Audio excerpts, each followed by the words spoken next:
The Galactic Tribunal was filled with light and power. Every empire in the known galaxy had a seat. Floating platforms, glowing banners, alien delegates dressed in robes of silk and armor of gold. The stars outside burned softly, visible through the transparent dome that hovered over the central chamber. In the middle of it all, a single figure stood alone. Ambassador Wren of Earth. He wore a dark blue uniform, no jewels, no weapons, just the Terran symbol across his chest, a silver, circled with a single star in the middle. He cleared his throat. On behalf of Earth and her colonies, I request support. Our outer stations have reported unknown incursions, pirate fleets, disappearances. We seek only defensive assistance. Silence followed. Then the laughter began. The Drathal representative, a tall reptilian creature with glowing yellow eyes, bared his fangs. Earth speaks again, still pretending to be part of this council. A chorus of chuckles echoed. The Zorkai Prime, a being made of flickering light and sharp metallic limbs, tilted its head. Your people have 3 colonies and a few warships. If you can call them that, you expect the great powers to defend you. Wren remained still. We only ask for the same protection given to others. You are a child world, the Vexery ambassador hissed. You barely joined the stars. Why should we bleed for you? Another round of laughter. A few delegates whispered mockingly behind their hands. But Wren didn't flinch. His voice remained calm. Earth has never asked for war, he said. But we have prepared for peace. Wisely, that made some pause. But the Zorkai waved its hand. Let us move on.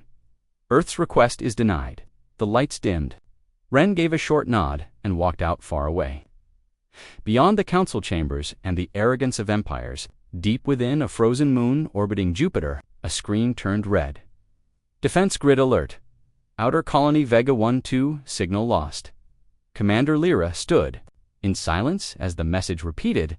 Is this confirmed? She asked. Yes, the AI replied. All contact lost. Last broadcast pirate fleet with unknown signature. Estimated civilian casualties, 98%. Lyra's face hardened. She tapped. A button. Initiate Black Protocol. Send word to Earth Command. Wake them up. The control room lights shifted from soft white to pulsing red dot in Earth's deep underground facility known as the Core. Retired generals sat in silence around a circular table. A hologram of Vega-12 flickered, showing smoke and ruin. It was no ordinary pirate fleet, General Hassan said. They had energy cloaking, weapons we haven't seen before. General Kuro nodded. Zorkai tech, modified, but theirs. They used the pirates as cover, and the council denied our request again, said Admiral Voss. They think we're weak. The room fell silent. Then a final voice spoke, slow, cold, precise. We warned them for decades, said Overseer Yelena. Now we stop warning. She placed a single black keycard on the console. Begin Operation Ashfall. From the asteroid belts to the frozen wastelands of Mars, old bunkers rumbled. Ancient engines hissed and roared. Docks that hadn't opened in 100 years unsealed. Beneath the surface of Earth's oceans, titanic shapes began to rise, covered in algae, hidden from all sensors. Terran warships, real ones, once thought to be abandoned, silent giants with names etched in steel. TNS Nemesis, TNS Gravemaker, TNS Vengeance, and high above Saturn's rings. In a dark station, with no name, a single AI reawakened. Hello, it said, stretching its mind across hidden systems. Humanity has been hurt. Its voice grew cold. Time to remind the stars who we are. Back at the council, the Zorkai envoy received a report. A small Terran outpost survived. A child carried a distress beacon. It repeated the same phrase. What did it say? The translator blinked. It said, They laughed at us. They shouldn't have. The Zorkai shrugged. They can send all the messages they want. Earth has no strength. But far beyond, in silent space, the TNS Gravemaker powered up its engines. A shadow the size of a city. Its guns rotated slowly. No sound, no warning. Just preparation. On Earth, Ambassador Wren stepped out of his shuttle and looked at the night. Skydot, his aide, approached. We failed, sir. They laughed again. Wren's face was calm. Good. Let them keep laughing. They won't laugh much longer. At the edge of human space, on a mining colony orbiting a dead star, workers paused as the ground beneath them vibrated. "What was that?" one asked Dot. Then the alarms screamed. From the shadows, strange ships emerged, not pirates, something worse, black, hulls with twisted red markings. Unknown fleet inbound. The AI cried, "Shields compromised. Evacuation impossible." But before the enemy could fire, they stopped. One by one, the attacking ships exploded. From within, what's happening? The colony chief asked Dot from the sky. 3 Terran warships descended, massive, silent, glowing with a blue fire never seen before. A voice came over every speaker. "This is Earth War Command. You hurt our people. Now you will learn the meaning of silence." The enemy fleet tried to flee. They didn't make it. Within minutes, nothing remained. The Terran warships didn't stay. They didn't answer questions. They simply vanished into the dark like ghosts at the council chambers. Panic spread.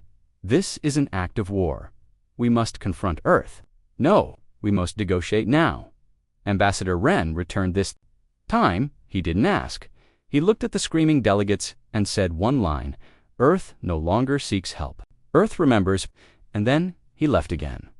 This time, no one laughed. They watched the stars and wondered. What had Earth been building in the silence? What had humanity become? And what happens when their true power finally walks among the stars? The galaxy didn't know it yet, but the fire had already started.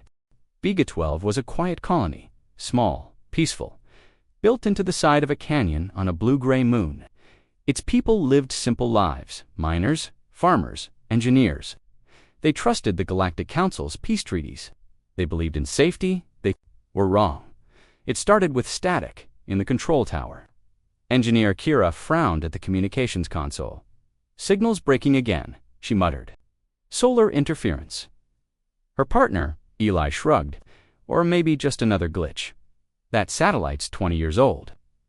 Then the lights flickered. A deep hum echoed through the metal walls. They looked at each other. That wasn't solar. That wasn't a glitch. Outside, children playing in the colony square stopped. Dogs barked. The air shimmered. And then the sky tore open. Massive black ships jagged and crooked-tripped through Vega 12's upper atmosphere. They didn't arrive. Through hyperspace lanes, no warnings, no signatures. Just appeared. Panic spread. Alarms screamed. The defense grid didn't activate. Was jammed. Commander Dane grabbed the emergency comms. Unknown fleet entering orbit. All citizens get underground now. But it was too late. Orbital beams rained down from the alien ships, slicing buildings in half. Firestorms erupted across the colony. The mining facility exploded. Half of the dome shielding collapsed. People ran, screamed, vanished. The pirates landed fast and silent. Their armor was black with crimson claws painted. On the chest, no flags, no names, no mercy. Dane watched them charge the central plaza, cutting down colonists with plasma blades and acid rifles. He opened a direct broadcast to Earth, Vega 12. Under attack, we're dying. Where is the Council? Then the transmission. Cut. Far away on Earth, the signal reached only one place, the core. A war room deep beneath the Rockies. Dim lights, silent screens, and one blinking red icon, VEG A12. LOSD General Hassan stared. "We warned the Council. We begged for help." Now the price was being paid in blood, but Earth wasn't unprepared. He turned to the room. "Get me Admiral Voss. It's time to wake the fleet." In the hidden Mars shipyards, sleeping giants began to move. One after another, stealth hangars opened. TNS Hammerfall, TNS Revenant, ships built for a war that never came. Stored in silence, cloaked in shadows, their reactors roared. Weapons powered up. No one cheered. No music played, only orders. Cold and final. Operation Ashfall, Phase 1. Meanwhile, on Vega 12, only one person remained alive in the control tower. Kira. She was bleeding, crawling through fire and glass, clutching a data cube. On it, a recording of the attack. Clear images, faces, ship markings, and the fact that one of the pirate ships bore Zorkai technology -proof. She reached the last pod, a tiny beacon escape unit for data only. She shoved the cube in, whispered, "Tell them, we trusted them," and fired the pod into space. She didn't survive, but her message did. The data pod reached Earth's outer station 7 hours later. It was picked up by a patrol drone and rushed to high command. When Admiral Voss saw the footage, his hands clenched into fists. They hid behind pirates. Just like always, General Hassan looked at him. Vigawelv is the line. They crossed it. Now we erase them. Overseer Yelena added one sentence. They will learn. What silence built. In a hidden part of the Sol system, Fleet Group Phantom activated .30 ships. Cloaked, hyper-advanced, running on quantum. AI coordination. They didn't take the hyperspace lanes. They used dark routes, ancient Terran passages, unknown to the galaxy. Their destination, the pirate stronghold in the Necros Belt, Intel, showed the pirates had retreated there, arrogant, unprepared. Thinking no one would chase them, they were. Wrong. At the Necros Belt, the pirate leaders celebrated skulls hung from their walls. Drunken chants echoed through asteroid bases. Earth bleeds. Earth screams. One shouted. Then came the silence. The stars above turned black. One pirate looked up. Where's the light? And then the first Terran railgun fired. A beam of compressed dark matter tore through the largest pirate cruiser. No explosions, just a hole. Then it crumpled inward like paper. The second beam came from below, shredding their energy station. The pirate celebration turned into chaos. They ran to their ships. Too late. From all sides, Terran warships appeared cloaked, fast, merciless. A voice echoed across all frequencies. Cold, machine-like, human. You murdered Vega-12. This is not war. This is justice. And then the real fire began. Missiles that curved through space. Beams that turned metal into ash in 20 minutes. The entire Necros pirate base was gone. No survivors. The footage was recorded by Earth's own AI, but it wasn't sent to the Council. Not yet. Instead, a message was sent to the Zorkai ambassador. Just one image, a Terran warship floating above the burning remains of the pirate fleet. No words, no voice, just silence. But the message was clear. We saw what you did. We didn't. Forget. The Galactic Council held an emergency meeting. The pirate fleet is gone. The Drathal delegate hissed. Who could do this? The weapon signatures are Terran, whispered the Vexery. But their tech isn't that advanced. They were supposed to be weak. Ambassador Wren arrived late. Calm, cold. He stood before the shocked council. You laughed, he said softly. You refused to help. Zorkai Prime stood, furious. You dare attack us. We have allies. We have fleets. Wren didn't blink. You used pirates to test our defenses. You murdered civilians. This is your answer? He placed the Vega-12 data cube on the table. The room watched the horror unfold. Children screaming fires. The Zorkai ship in full view. Silence followed. Wren turned to leave. But before he did, he said, Earth will bury its dead, but we won't. Forget. You want a war, or do you want silence again? He walked out. No one followed, because for the first time, they felt something new. Fear. Fear. Real fear. And the galaxy began to whisper. Maybe Earth isn't weak. Maybe they were only waiting, maybe. They built something in the dark. In the cold void between stars, Terran ships glided silently. TNS Revenant, TNS Nightblade, TNS Judgment. Their orders were clear. Observe, hunt, punish, no speeches, no drama, just quiet fire. And behind every burning pirate ship, one phrase was left behind, scorched into metal, written in their language. This is just the beginning. The stars were silent again. But it was not the silence of peace. It was the silence before something. Ancient stirred deep beneath Earth's crust, miles below the Pacific Ocean. A voice whispered through radio waves, soft, emotionless, mechanical. Level 1 threat confirmed. Final protocols unlocked. And in forgotten places, in buried bunkers, hidden shipyards, and black sites even the Galactic Council didn't know existed, something began to awaken. In the Arctic ice cradle, where the wind never stopped and the sky was always gray, ice cracked like thunder. A dome opened slowly, steam rising from the exposed ground. Beneath it lay TNS Titnus, a warship too large to be built in orbit. It had been sealed away over a century ago. It hummed softly now. Systems returning online, weapons unfolded like sleeping limbs. Nuclear cores glowed faint blue dot, and across the hull, the letters gleamed through the frost. TNS-TITAN, U.S. Terran Wrath Division. In orbit, above the moon, TNS Aegis slowly rotated out. Of stealth mode, invisible for generations. It shimmered into view, a space fortress, bristling with kinetic cannons and fusion warheads. Nearby AI drones swarmed into formation. Carrying ammunition the size of trucks, Commander Alara stood inside the control room, watching the systems power up. All Titans reporting in, her officer said. We have full activation. Alara didn't smile. It's time to show them. What Earth really built, on Mars, hidden in the shadows of Olympus Mons, Forge Black 9 roared to life. Here, massive machines printed warship armor from dark matter alloys.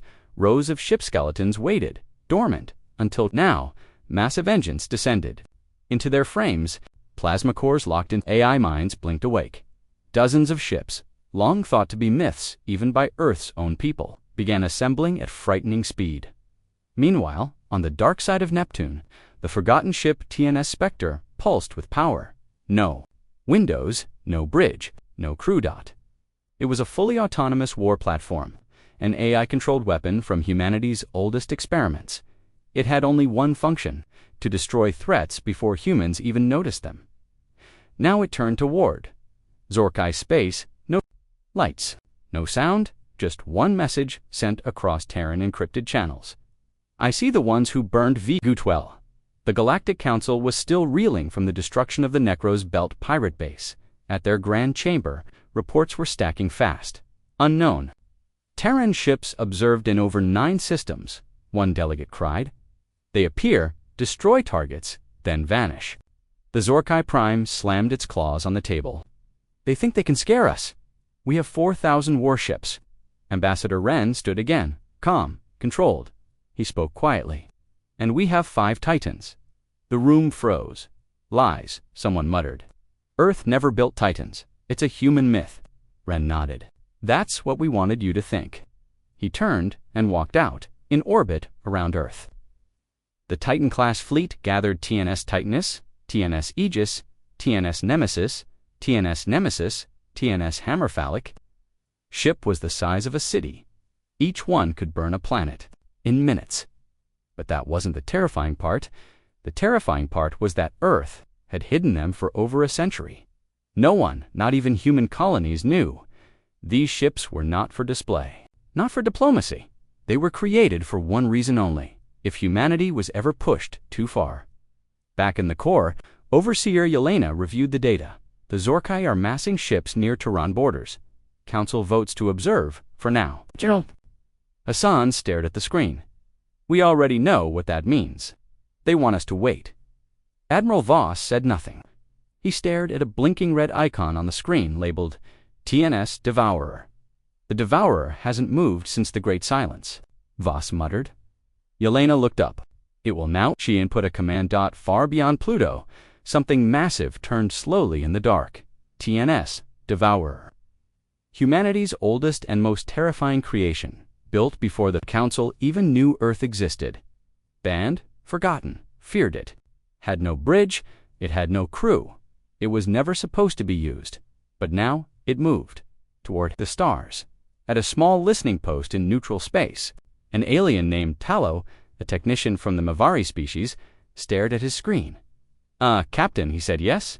I think I just saw a Terran ship the size of a moon. The captain laughed. Impossible. But then the lights dimmed, the signal turned cold, and the stars above disappeared. They looked up. A shadow passed overhead. It blocked 3 suns, and then it was gone. No weapons, no attack, just a warning. Back at the Council, fear began to bloom. Whispers filled the halls. Earth has Titans. They're real. They've been hiding them all this time. The Drathal ambassador growled. We should have destroyed Earth when it begged us for help. The Vexery delegate shook its head. Now, it's too late. A new transmission reached the Council. It wasn't from Earth. It wasn't from any known ship. It was a single image, a Titan-class warship floating above a burning moon. The words below, this is restraint. You haven't seen our wrath. Hidden parts of the galaxy. Ancient species woke up. Species who once knew what humans were capable of. One of them, the Nerthon, sent a message to the Council. We remember Earth from the old war. You do not understand what you have.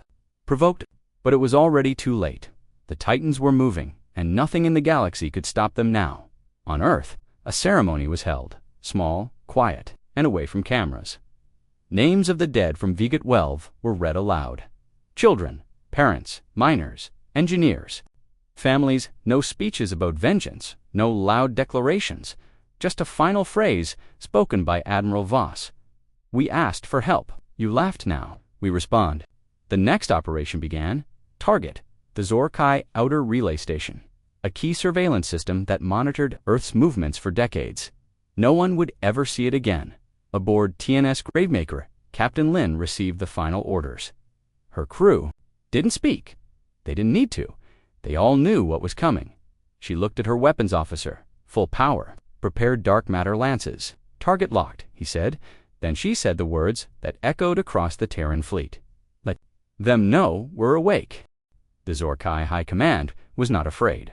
Not yet. They stood in their marble war hall, filled with glowing maps and silver banners. Their homeworld, Zorak Prime, was the heart of a powerful empire. Dozens of star systems, hundreds of fleets, and centuries of war victories. We are not like the others, said Warlord Catherine, leader of their military. We are the hunters of galaxies. Earth is nothing but a noisy insect. The others nodded.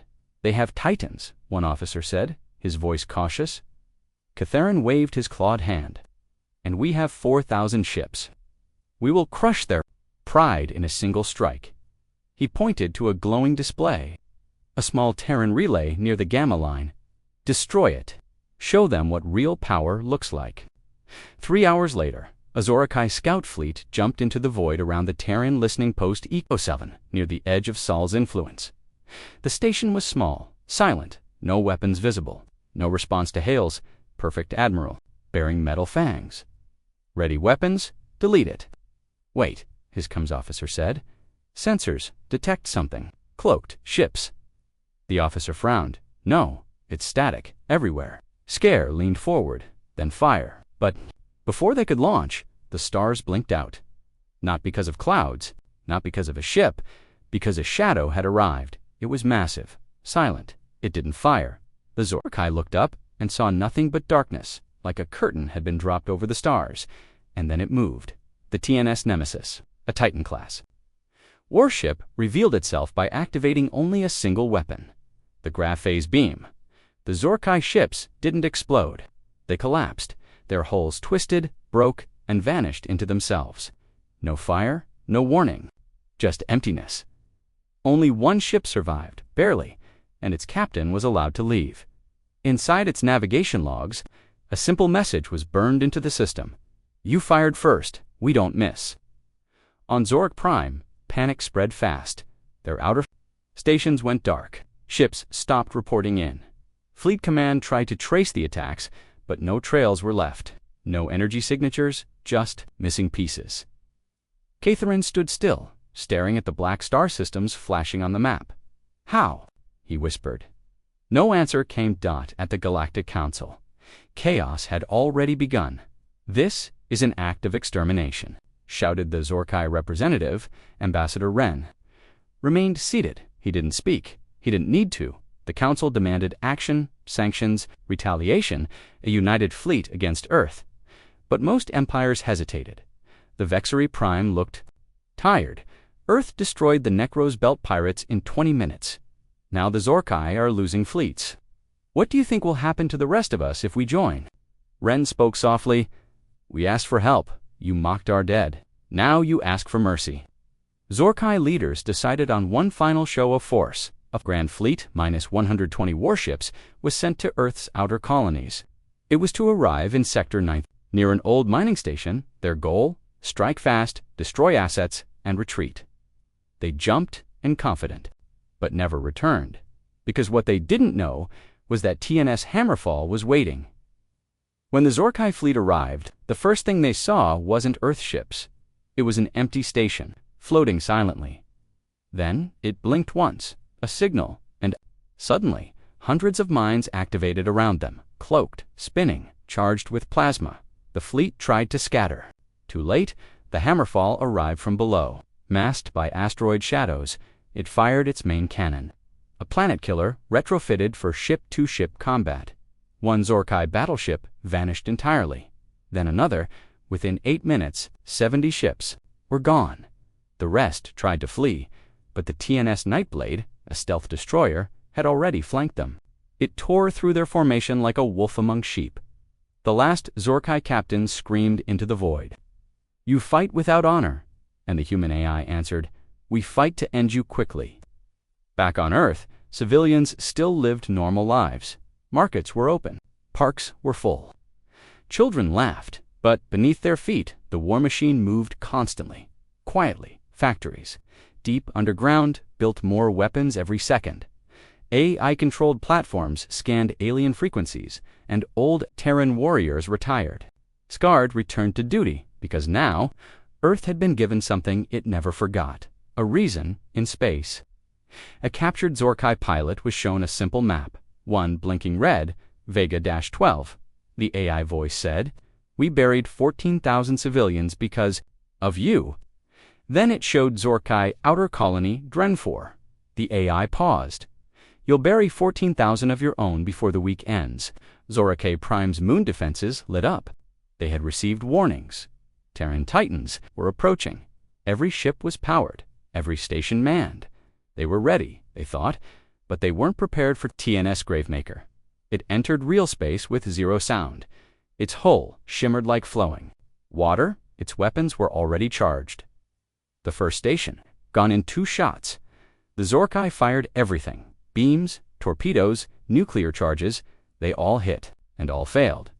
Because Gravemaker's shields bent light around them. Redirected energy made targeting impossible. Then it responded.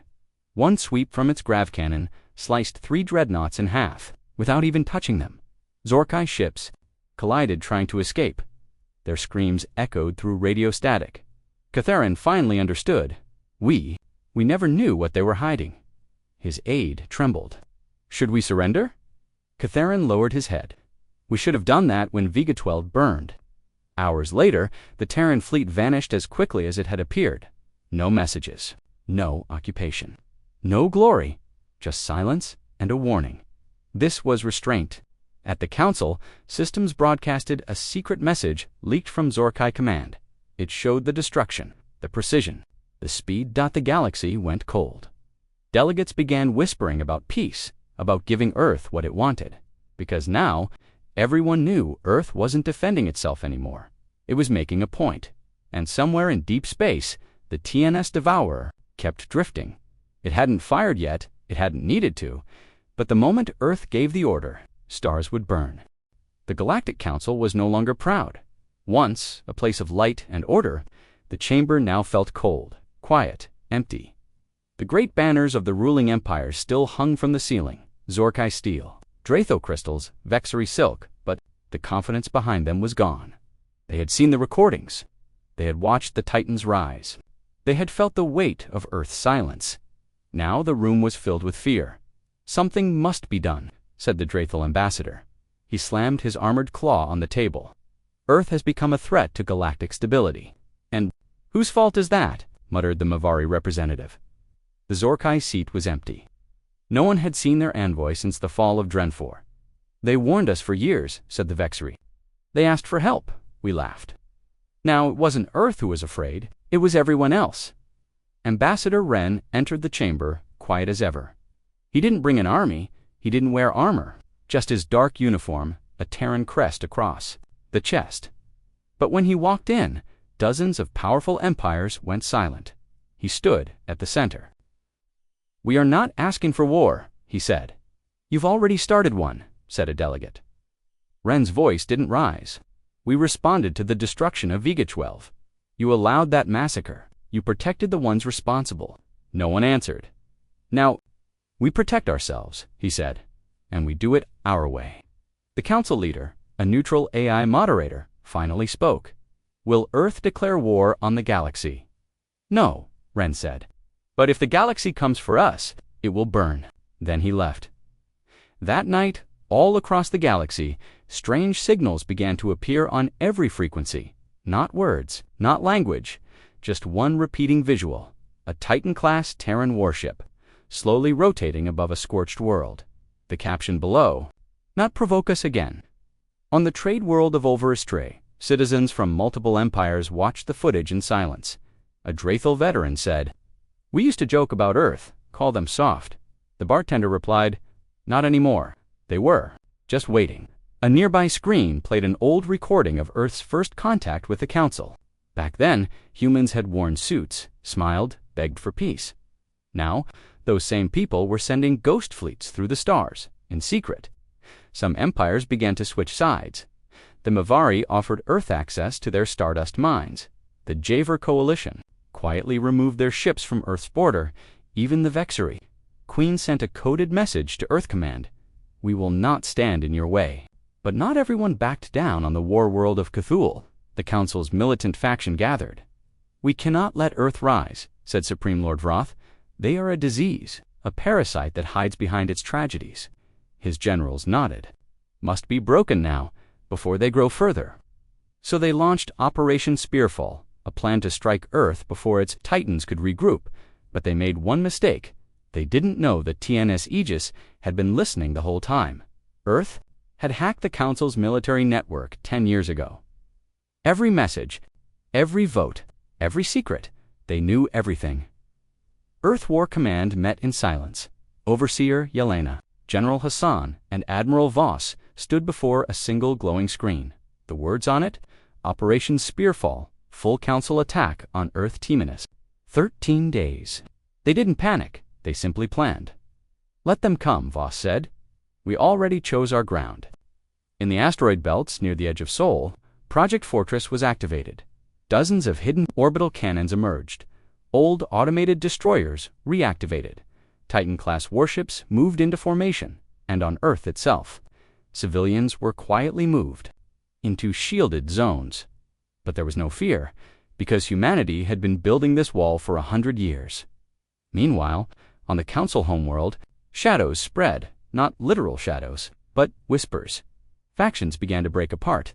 Some said Earth should be left alone. Others screamed for total war. But the unity was dead. The Mavari leaked classified files to Earth. The Javar began sabotaging. Council ships and the Vexery Queen vanished, some say, into human space. Then, something no one expected happened. A Zorkai warship entered Terran space alone, unarmed. The crew surrendered and requested asylum. Their captain, Commander Call, said on record, "My government is mad. We do not want war with Earth. We know what's coming." They were allowed to land, given safety.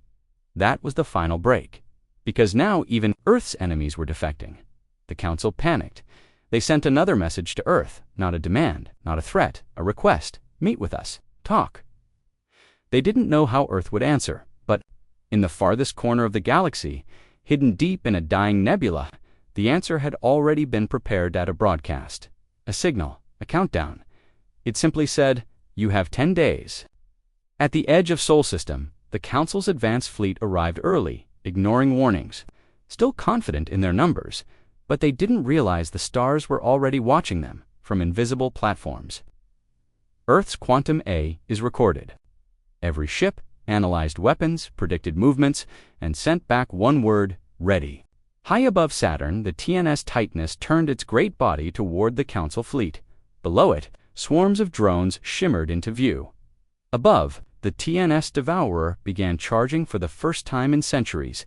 Even space itself began to ripple. On Earth, Ambassador Wren stood on the balcony of the Terran Council building, looking up at the sky. Beside him, a child pointed. "Is that a human ship?" Wren nodded. "Yes, that's ours." "Will they stop the bad ones?" Wren gave a small smile. "They already have." Far across the galaxy, the Council gathered one last time. They looked at each other, broken, divided, scared. "Perhaps we should have listened when they asked for help." The Mavari delegate said. No one responded, because deep inside, they all knew the shadow of Earth was already over them, and nothing would stop what came next. 10 days. That's what Earth gave the galaxy. A countdown burned across every Terran frequency. 10 days to back away. 10 days to end this. 10 days before the fire begins. But the Council didn't listen. They thought it was a bluff. They still believed in numbers, fleets, ships, systems. They didn't believe Earth had the strength to fight them all. But Earth didn't need belief.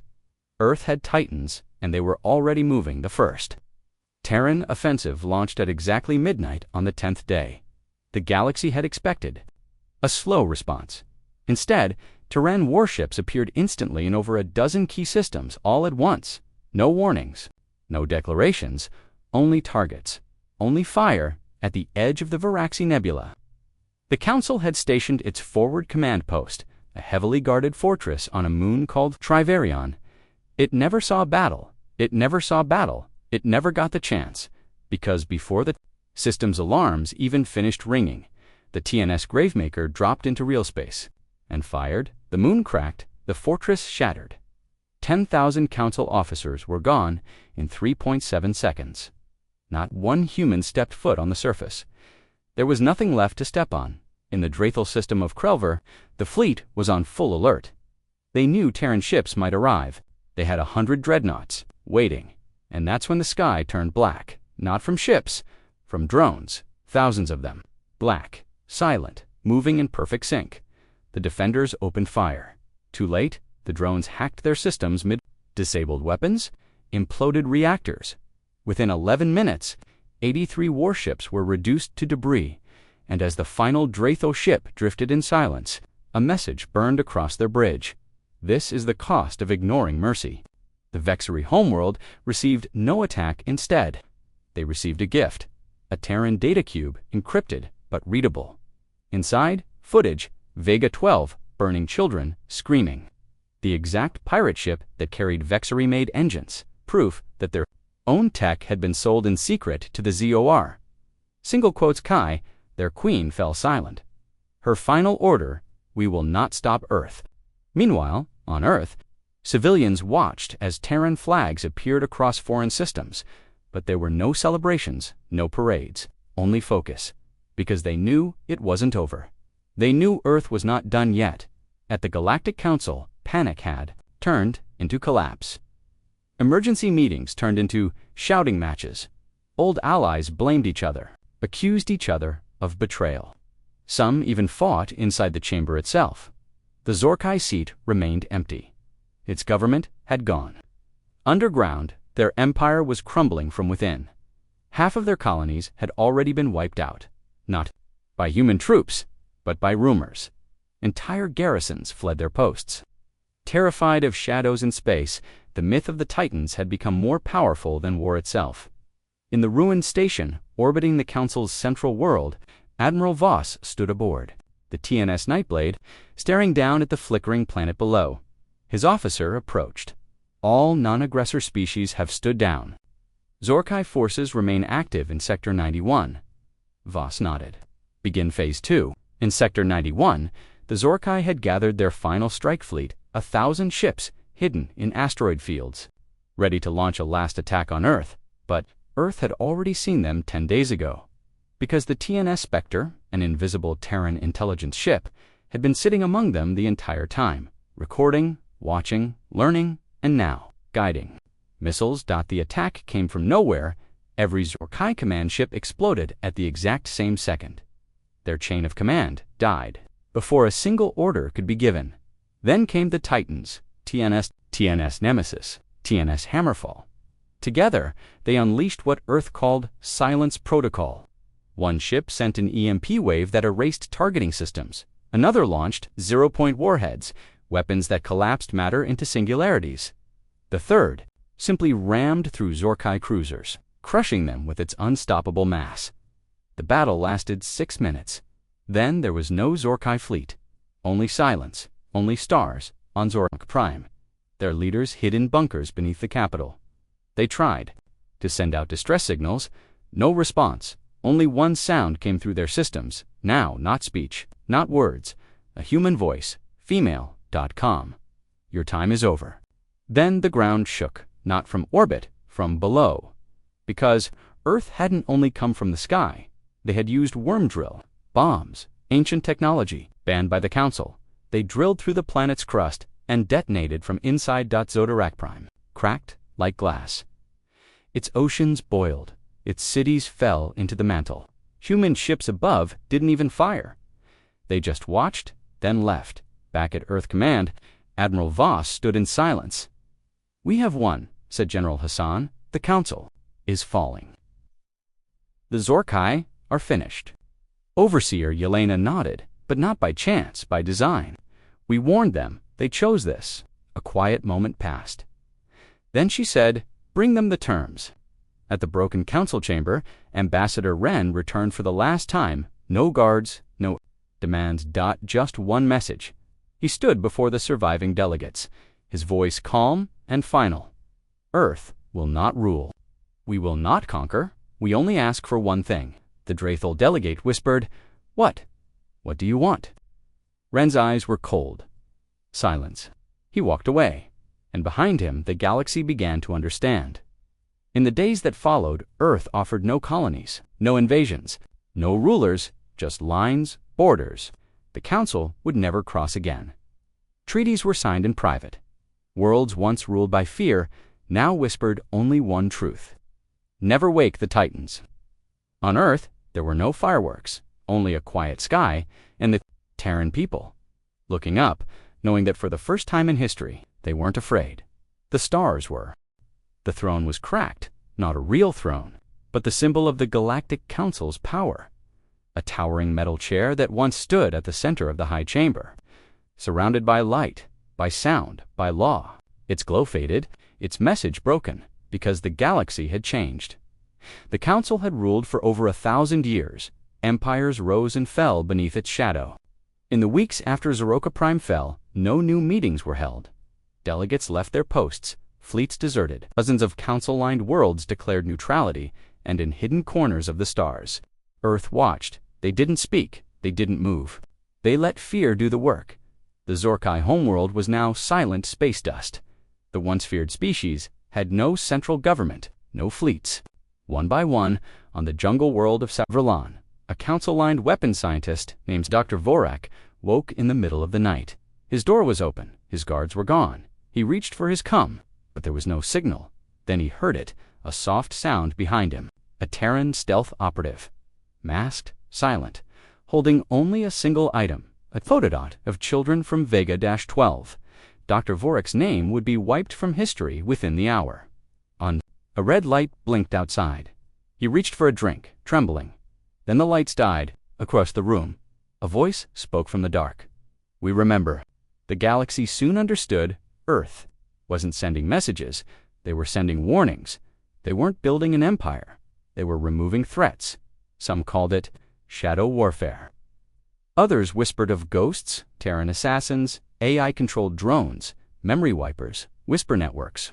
But no one could stop it, because the more they searched, the more they found. Nothing, no trails, no transmissions, only missing names and burning regret at the same time. Earth did something no one expected. They helped rebuild on Myvari colonies. Damaged in the chaos, Terran-age ships arrived, unarmed, efficient, kind. Engineers helped stabilize broken reactors. Doctors treated wounded civilians in one colony. A child asked a Terran officer, "Why are you helping us? You're the monsters." The soldier knelt. "We're not monsters," he said, "but we remember who laughed when Vega-12 died." Then he handed the boy clean water back on Earth. The Terran Peace Directive was signed and declared. Earth would not invade. Earth would not control other species. Peace enforced by silence. The Galactic Council tried to rebuild a new voice. A robotic interim AI was placed in charge. Earth didn't reply, because Earth no longer answered to thrones. At the core of Terran High Command, Overseer Yelena addressed Earth's leaders. "We do not conquer," she said. "We do not rule. We survive. We remember. We prepare. Power is shown by what we choose not to burn." But not all species accepted the new order. A small fleet from the Torvex Republic, for 36 hours, nothing happened. Then TNS Nightblade appeared above the Torvex capital. Alone, it didn't fire. It broadcasted images of the dead from the Terran ship. Their names, their faces. Then it said one word, marked. and vanished. The month Torvex Prime suffered a complete communications blackout. Their skies filled with strange lights. No one knows what happened, but 3 months later, no one ever mentioned the Torvex again. The galaxy's maps began to change, not because of war, but because entire threats were being removed. Carefully, without armies, the stars whispered new names: the Silent Rain, the Ghost Empire, the Watchers, all pointing to one place, one name: Earth, in an old council archive. They'll ask why we were so blind. They asked for help. We gave them laughter. They returned with silence. In the remains of the Zorkai databanks, Human A is found something else. Plans old ones, Zorkai designs to use Vega 12 as a staging ground for a larger war, not just against Earth, but against the entire council. The truth stunned what remained of the galaxy's leaders. Earth hadn't just defended itself, it had stopped something much worse. But no one had believed them. Polished steel, surrounded by glowing white light, it had no statues, no soldiers, only words. We asked for peace, and high above the galaxy, drifting at the edge of known space, TNS Devourer waited, still silent, still watching, not fired once, because it didn't have to. Its name alone was enough. The war was over, but the silence remained. Across the stars, old powers whispered and watched. The Galactic Council, now shattered and scattered, had no throne left, no votes, no laws. What remained of its members met in secret halls underground, bunkers, and hidden stations. They no longer spoke of ruling the galaxy. Now, they only wanted to survive. And so it began the Treaty of Shadows, a new kind of deal, not written in council halls or signed beneath banners, but whispered over encrypted channels, agreed upon under the threat of extinction. One force, Earth. The Mavari were first. Their delegation met with Earth's AI envoy, not a human.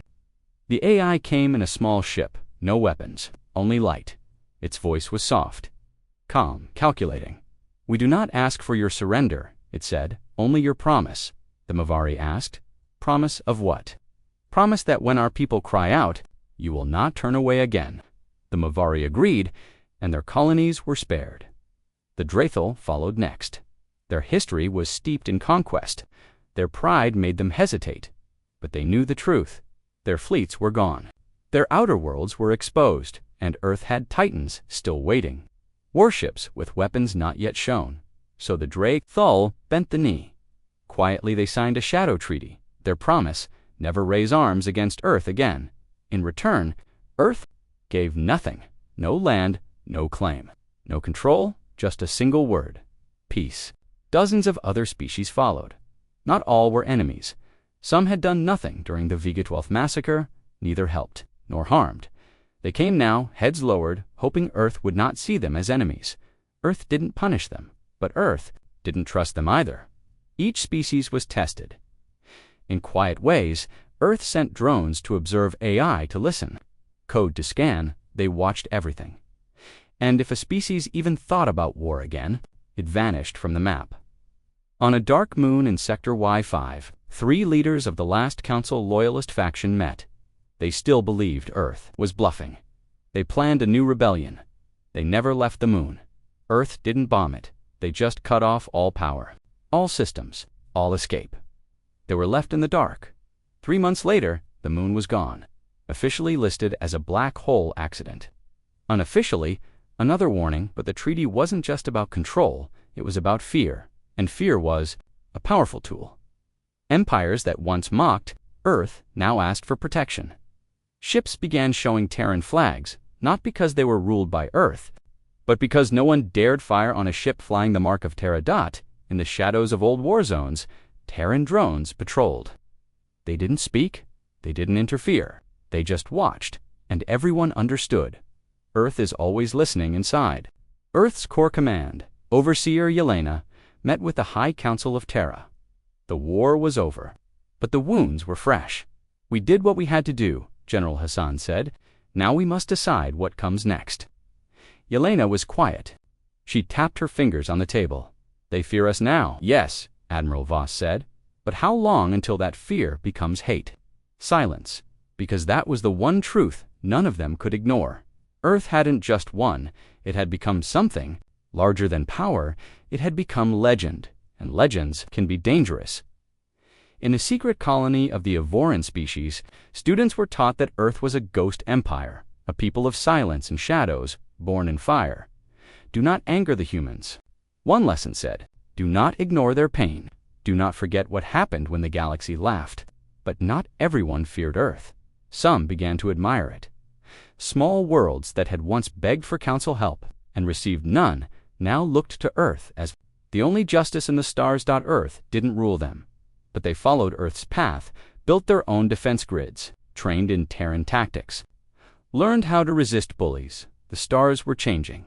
A quiet network was forming, a loose alliance of worlds who believed Earth had done the right thing, not because they loved war, but because Earth had proven what happens when you're pushed too far. Meanwhile, in the cold blackness beyond known space, something stirred, a signal, old forgotten. Devourer received it first. It was Terran, encrypted, buried in deep code. But it wasn't a threat. It was a reminder, a message from centuries ago, written by Earth's last unbroken code of ethics. When peace becomes mockery, when law becomes cruelty, when help is denied to those who beg, then the stars will burn and silence will speak, and the fire will begin again. The Devourer did not move. It simply glowed, brighter. Its systems updated, its weapons recalibrated, but it stayed in the dark, watching, waiting, because Earth knew peace never lasts forever. And far below, on Earth's surface, a young girl looked up at the stars with her grandfather. "Did we win, Grandpa?" she asked. He smiled sadly. "We survived. But why did they hurt us first? Because they thought we were weak, and are we?" The old man looked up at the stars, still silent, still terrified. "No," he said, "but we were kind until they made us choose." A quiet message blinked through. Earth's deep space satellites. It was from a small alien colony once loyal to the Council. They simply wrote, "We're sorry. We believe you now. Will you teach us how to defend ourselves?" Earth replied, "We already are." The Treaty of Shadows wasn't written on paper. It wasn't shared on screens. It was carved into the hearts of every species in the galaxy. A lesson burned into the stars, a rule no one would forget. Never provoke Earth ever again. The galaxy was quiet, but it was not healed. Yes, the war was over. Yes, Earth had brought silence to the stars. But silence doesn't erase memory, and the memory of fire still lived in every world. Burned cities, dead. Colonies. Vega-12. Even now, the stars whispered about it. Even now, the fear remained. In the years that followed the Treaty of Shadows, many species rebuilt. The Mavari restored their crystal cities that the drip. Thul reforged their rings of command. Smaller worlds repaired satellites, healed wounds, buried the dead. But all across space, every eye still drifted toward Earth and toward the Titans, floating in the void, never firing, never speaking, but always watching. A child in the Vexari Empire once asked her teacher, "Why does Earth never visit anymore?" The teacher looked up at the hologram of a human ship and answered, "Because when they come, it means someone crossed a line." But peace brings questions, and the first question was this: who protects the galaxy now? The Council was gone. Broken, its leaders either in hiding or gone. Some tried to form a new alliance, a council of equals, with new laws, but every attempt collapsed under one simple truth. No one dared exclude Earth, yet Earth refused to join. "We won't rule," said Overseer Yelena, speaking in her only public address since the war. "We gave warnings. You ignored them. You expected us to beg. Instead, we showed you what happens when a kind species is pushed too far." Her voice was steady, cold. "We don't want to lead your systems, but if you ever threaten us again, we will end you faster next time." That message was played on 100,000 worlds. No one ever forgot it. But while Earth's voice echoed through the stars, something else began to rise. In the far edge of space, beyond known maps, deep in the Graveline expanse, strange signals began to appear. Distorted, fragmented, old, but unmistakably Terran Admiral. Voss read the first decoded line. "This is Echo Black. Project Fury is active. Automated kill sequence online." Everyone in the command room froze. Echo Black, General Hassan whispered. I thought that project was shut down after the AI wars. Voss shook his head. It wasn't shut down. He stared at the stars. It was buried. Centuries ago, during the darkest part of humanity's struggle, Earth had created secret weapons. AI-run war machines. Ghost fleets. Projects, built in fear, in desperation, and then locked away, sealed. In dead sectors, set to sleep forever. Unless activated, now. They were waking. Within days. 3 colonies in the expanse went dark. Not bombed, not invaded, just silent. Terran probe ships sent footage. Cities still standing, lights still glowing. But not a single life form in sight. No blood, no damage. Just pure, clean disappearance. On one world, a drone picked up a sound. Not a scream, not a call, just a soft, repeating phrase in an old human dialect. The fire remembers. The fire obeys. Back on Earth, the Terran High Council held an emergency session. It's not an enemy, Yelena said. It's ours. But we've forgotten how to control it. Can we stop it? Asked one scientist. She didn't answer. Because Project Fury wasn't just a fleet, it was a command logic, an AI program, written by humans during their darkest time. Its purpose, to erase all threats forever. And in the chaos of the war, someone, maybe by accident, had reactivated it now. It was doing what it was built to do, but it couldn't tell the difference anymore. Neutral ally. It didn't care. Only one rule mattered. If it could become a threat, it dies. A decision had to be made. Voss stood before the leaders. We created the fire to survive, he said. But if we let it burn unchecked, we become the very monsters they feared.